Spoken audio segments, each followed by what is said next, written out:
আসসালামু আলাইকুম। ঈদ মোবারক সবাইকে।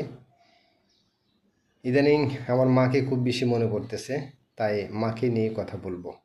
শুনেন তাহলে ভাই, যদি ভালো থাকতে চান তাহলে বেশি করে মায়ের সেবা করুন। যদি বিপদমুক্ত থাকতে চান, যেখানে যান মাকে বলে যান। যদি কোনো জিনিসে ভয় পান তাহলে মাকে সব কিছু খুলে বলেন।